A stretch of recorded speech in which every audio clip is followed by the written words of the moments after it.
Directions to Tunnel Trail.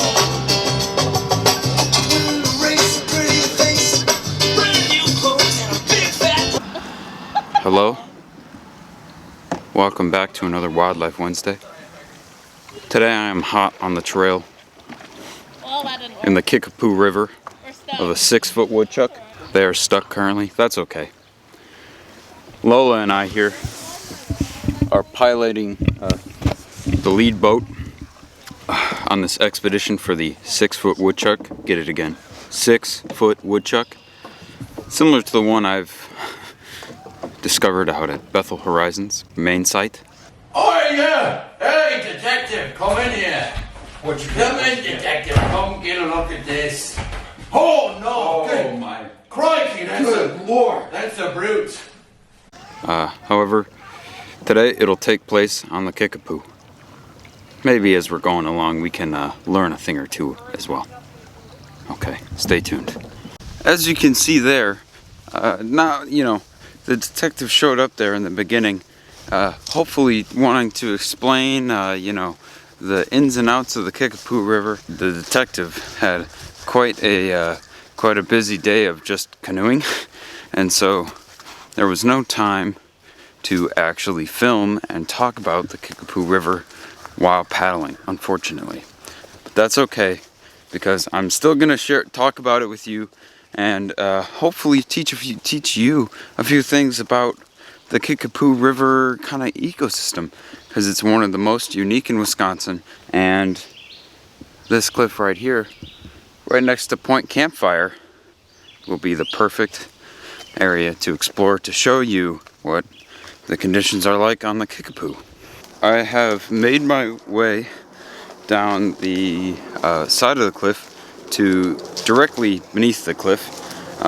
Maybe not so gracefully, but I got down here safely. And this is a perfect example of what we saw while canoeing on the Kickapoo River. Basically, the whole thing is surrounded by these limestone and sandstone cliffs, just like this one here. This one happens to be sandstone. On these sandstone cliffs, you have chasmophytes. Chasmophytes, or I forget the other term, but chasmophytes refers to plants that grow exclusively within rock. So, exclusively, honestly, within rock cracks, more specifically. So you see this here, this is a species of Myriopterus. This is a Myriopterus fern, and it is growing right in this crack here. And you really only ever see them growing kind of in the cracks of the rock. So they are chasmophytes. As we look around, this is a kind of a northeast facing cliff, but it is shrouded within a forest. And what that does is it makes it very cool, very moist, and it just creates this really super incredible microclimate, which allows these strange and weird plants that you wouldn't really find anywhere else growing here. And so along the Kickapoo River, it is a haven for many different species of plants that you will not find anywhere else in Wisconsin. It is such a wonderful habitat for those there, not only because of the cliffs, but because of the Kickapoo itself. Now, the Kickapoo River is a little bit different from your average river because it's a spring-fed river, and very healthy, actually, trout stream, and trout you wouldn't think would necessarily grow or live in a stream that you would think gets warm because they love the colder rivers. But because it's spring-fed, it stays a relatively constant temperature year-round, and these trout are able to survive the super hot, super warm summers of Wisconsin because they love water that's, usually below 60 degrees. So again, the Kickapoo River is not only special because it has these wonderful cliffs that provide the ecosystem, or provide, the actual substrate for these plants to grow on, and maybe even some animal, bird, maybe even bat species to live in and through, but because of the river itself, because it is spring-fed, and because it is colder year-round, creating an incredible microclimate. So yeah, the Kickapoo River is an especially astounding place here in Wisconsin, and one that here at Bethel Horizons, we're super lucky to be able to get out to canoe on with summer camp, as we will in just a few weeks, and even to go on staff training, just as the detective and I had done not long ago. And I guess to kind of circle back to that, now the detective was out there for a reason, and you know, after a long day on the Kickapoo, that case was just about to be solved, and I'll show you how it kind of all came about in the end here. Take a look. All right, not much is going on. The staff is cooking dinner, spaghetti night.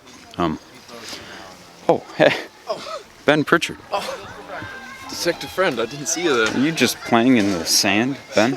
You know, it's good, like, nice substrate to just go mess around in, you know? Yeah, okay. Come here. It's scientific. Yeah, come here. All right. I'm hot on the trail of a 5'10", maybe 6 foot. It's this underspeed woodchuck, 150 woodchuck. pounds, massive. That's a big woodchuck. Ben, What? don't move. Just do you look. see? What do you see, I detective? think I see it. It's holding a trash bag right now. I mean, it looks terrifying. This one may be even bigger, faster, and stronger than the one I caught at Bethel Horizons. The tunnel trail woodchuck is nothing. You don't want to mess with that. Aye. But, detective, you're on the case. You gotta do something. Ben, this is my time. This is why I am here, Ben. I believe you, detective. You can do it. Okay, here we go. I'm going in for the capture. I remember that.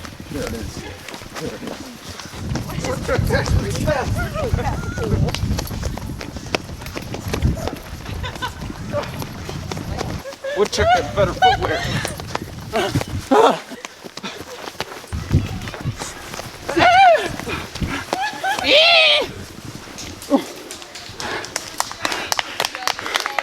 Hey, restrain the woodchuck. Wait. Woodchuck. James Marlowe! Oh, you weren't supposed to know it was me, but I'm sorry. You weren't supposed to know. I never had seen this coming. This truly a twist. Yet another mystery solved.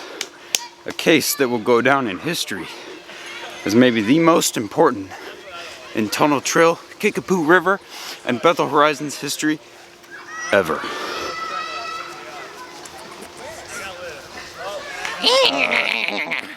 I hope you enjoyed this Wildlife Wednesday. I hope you enjoyed, some of the goofy antics and learning about these incredible microclimates that the Kickapoo has to offer. Either way, I hope you get outside before next week's Wildlife Wednesday, before I see you again on the next Wildlife Wednesday. Whether it's just around the block or to the Kickapoo itself, make sure you get outside, and I'll see you on the next one. Thanks for watching.